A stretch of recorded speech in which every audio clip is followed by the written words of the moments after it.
안녕하세요. 랜선 책방 일요 책방입니다. 와주셔서 감사합니다. 여러분 오늘 지금 먼저 좋아요 그리고 구독 먼저 눌러주시고 영상 봐주시면 대단히 감사하겠습니다. 여러분 부큐레이터 용도사입니다. 잠깐 여기에서 제가 항상 용도사 저를 소개할 때 부큐레이터라고 하잖아요.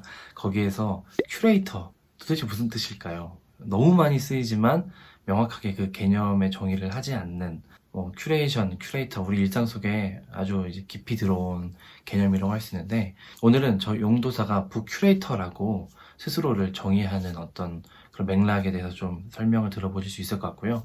이 저자는 여러분 모두가 큐레이터라고 얘기를 하거든요. 오늘 이 책에 대한 제 감상을 간단히 보시면 어떤 뜻인지 이해가 되실 거라고 생각합니다. 이 책입니다. 큐레이션.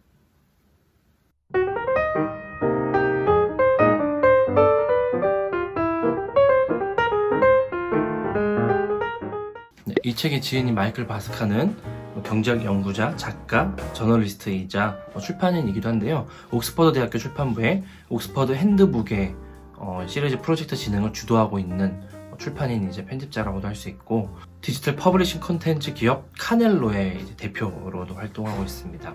이 책은 2016년에 이제 우리말로 출간이 돼서 굉장히 좀 반향을 많이 일으켰던 책이고, 이 책이 출간된 이후에 우리나라에서도 큐레이팅, 큐레이션, 큐레이터라고 하는 개념들이 아주 많이 폭발적으로 좀 늘어난 것 같아요. 그 전부터 큐레이션에 대한 개념은 이제 있었지만 이 책이 좀 그런 유행을 하도록 좀 도운 책이라는 생각이 좀 들고요. 이 책은 한 400쪽 이상 되는 약간 좀 두꺼운 책입니다. 큐레이션에 대해서 알고 싶으신 분들은 좀 교과서적으로 알 수 있는 책이고, 출판인이고 또 작가라서 굉장히 수다스러운 책이에요. 그리고 큐레이팅의 역사에서 실제 사례 모델들, 어떤 기업들의 모델이나 다양한 영역에서의 그런 일례들을 들면서 근거를 굉장히 많이 가져오고 있어서 이 책을 한번 이제 읽으면 어떤 큐레이션이나 큐레이팅의 개념이나 역사, 지금 현대 일어나고 있는 일들, 그리고 왜 큐레이션의 미래는 어떻게 갈 것인지 같은 것들이 좀 정리되는 좋은 책이라는 생각이 듭니다. 부제는 이렇게 되어 있어요. 과감히 덜어내는 힘. 이 책의 어떻게 보면 핵심이라고 할 수 있는데, 과잉된 정보를 과감히 덜어내고 새롭게 조합해 가치를 재창출하는 일 정도가 이 책에서 정의하는 큐레이션이라고 할 수 있는데요.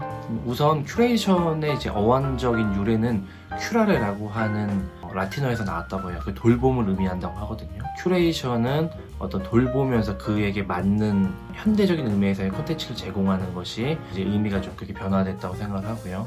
큐레이션 하면 기본적으로는 이제 예술계에서 많이 쓰였었죠. 박물관에서 수많은 전시 작품이나 전시종들이 있을 때 그것들을 선별해내서 박물관에 전시하는 일이 되게 필요했었고, 미술관이라든지 예술계에서는 그 전부터 큐레이터, 전문가 큐레이터들이 활동을 했었죠.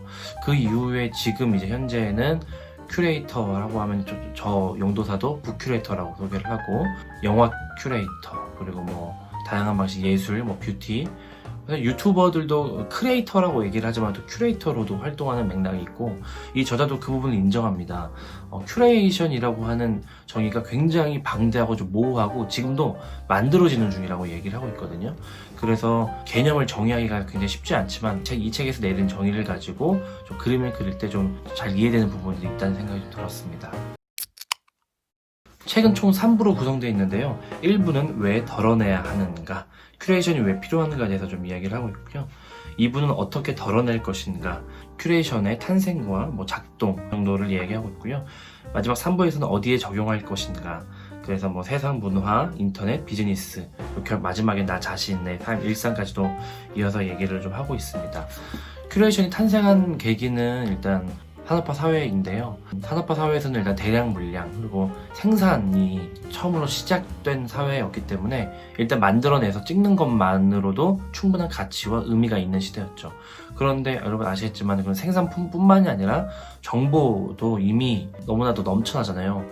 하루에 유튜브에 올라오는 콘텐츠만 하더라도 66년 동안 볼 수 있는 양이 올라온다고 하거든요. 너무너무 많죠. 그러니까 이제는 많아서 좋은 게 아니라 너무 많아서 문제고 너무 많아서 심각한 일이 발생하는 것이고, 어떤 그런 정보의 격차가 너무 발생하고, 그런 부분에서 큐레이션은 이 현대사회의 필수라는 것을 강조를 하고 있습니다. 이미 우리 일상에도 너무 많이 들어와 있죠. 이 기계적 큐레이션이라고 할 수 있는 알고리즘, 뭐 우리가 쓰는 다양한 앱들은 우리의 취향 같은 우리의 검색어라든지 우리가 방문한 웹사이트 같은 것들을 추적하고 그것들을 정보를 모아서 당신 이거 검색했던데 이거 어때요? 상품을 우리에게 큐레이션하죠. 그런 것들이 이제 기계적 큐레이션일 수도 있고요. 그런데 이 책에서 처음부터 끝까지 계속 강조하는 것은 휴먼 큐레이션입니다. 그러니까 알고리즘이나 빅데이터의 기계식 큐레이션도 결국은 처음과 끝에는 그 전문가 사람들이 막 붙을 수밖에 없다고 이야기를 하는 것이거든요. 그리고 큐레이션의 어원적인 의미가 돌봄이라고 말씀드렸잖아요. 그러니까 좀 더 기계식 큐레이션은 사실 그 큐레이션 행위의 결과에 대해서 책임을 지지는 않거든요. 그런데 이 책에서는 계속해서 그 전문가 큐레이터의 그 책임과 윤리적인 지점까지도 좀 이야기를 하고 있고, 그 휴먼 큐레이션이라고 이야기를 하는데, 사람이 직접 큐레이션 하는 것이 실제 실리콘밸리의 굉장히 세계적인 기업들에서도 다시 인간 전문가들을 다시 고용하는 분위기이기도 한다고 하거든요. 그러니까 미래의 큐레이션은 기계와 휴먼이 같이 함께 일하는 방식이겠지만 사람이 전반적으로 그것들을 갖출 때에 진짜 큐레이션이 될 수 있다고 좀 이야기를 하고 있습니다. 큐레이션의 단점도 이야기하고 있어요. 필터 버블이라고 하는데, 그것이 이제 선별된 내용만 편향적으로 이제 받게 되는 소비자를 이야기하는 것이거든요. 그러니까 계속해서 편향적인 이야기만 듣게 되는 것이죠. 요새는 이제 뭐 가짜 뉴스라든지 팩트 체크 이런 차원과도 좀 연결이 된 문제라는 생각이 좀 들었고요. 그러니까 어떤 차원이든 어떤 정보든 어떤 뭐 주제든 다양한, 사실은 좀 어느 정도는 좀 열려 있는, 어느 정도는 나에게 좀 신선하고 내가 생각해보지 못했을 법한 그런 정보를 좀 얻는 것이 중요한데, 계속해서 똑같은 어떤 차원에서의 목적이 있는, 순수하지 않은 목적이 있는 큐레이션만 계속 받게 되면 이제 편향적으로 사고할 수밖에 없고, 그것이 필터 버블이라는 문제를 야기한다고 그것도 지적하고 있고요. 그래서 좋은 큐레이션과 나쁜 큐레이션을 구분하고 있어요. 나쁜 큐레이션은 어떤 의도가 담겨 있는 큐레이션이고, 기계적 큐레이션에만 함몰된 그런 큐레이션이라고 할 수 있고, 좋은 큐레이션은 그 사람에게 선별된 가치 있는 내용을 제공하는 일련의 과정, 그러니까 모든 어떻게 보면 돌보는 과정 전체를 아우른다고 강조를 하고 있습니다. 저자가 이야기하는 큐레이션의 미래는 당연히 열려 있다고 이야기를 하고, 우리 모두가 지금 이 영상을 보시는 당신도 큐레이터라고 이야기를 하고 있거든요. 과거의 어떤 예술계 전문가에게만 해당되던 용어에서 벗어나서 사실은 당신의 삶, 당신의 정체성에 대해서는 당신이 가장 최적의 큐레이터라고 이야기를 하고 있습니다. 그러니까 어떻게 보면 굉장히 넓고 누구나 쓰는 용어가 됐을 수도 있는데, 앞으로는 더 큐레이션은 많아질 것이고, 더 좋은 큐레이션이, 양질의 큐레이션이 더 많아지는 것이 더 필요하다고 이렇게 이야기를 하고 있습니다. 그런 분에서 저도 동감이 많이 됐고요. 북튜브라든지 어떤 콘텐츠를 가지고 좀 선한 가치 있는 영향력을 만들고 싶으신 유튜브를 하시는 분들은 이 책을 좀 보시면서 나는 어떤 선별과 배치와 어떤 맥락화를 시켜서 내가 가지고 있는 콘텐츠를 사람들에게 좀 신뢰성 있게 제공하는지가 좀 중요하다는 생각이 좀 들었습니다. 네, 오늘은 이 책 큐레이션, 과감히 덜어내는 힘, 이 책에 대해서 간략하게 리뷰를 좀 남겨봤고요. 이 책, 두꺼운 이 책 내용에 굉장히 다양한 신뢰들이 많이 있기 때문에 보시면서 또 다른 포인트로 많이 또 이제 얻어낼 수 있는 책이기 때문에 꼭 직접 읽어보셨으면 좋겠다는 생각이 좀 들고요.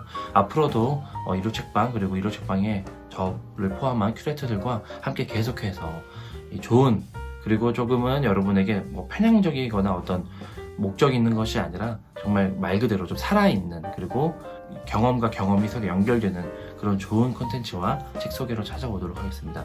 여러분, 그러면 지금까지 보셨다면 좋아요, 구독 다시 한번 눌러서 체크해주시고 댓글도 좀 남겨주세요. 다음에 또 만나요. 안녕.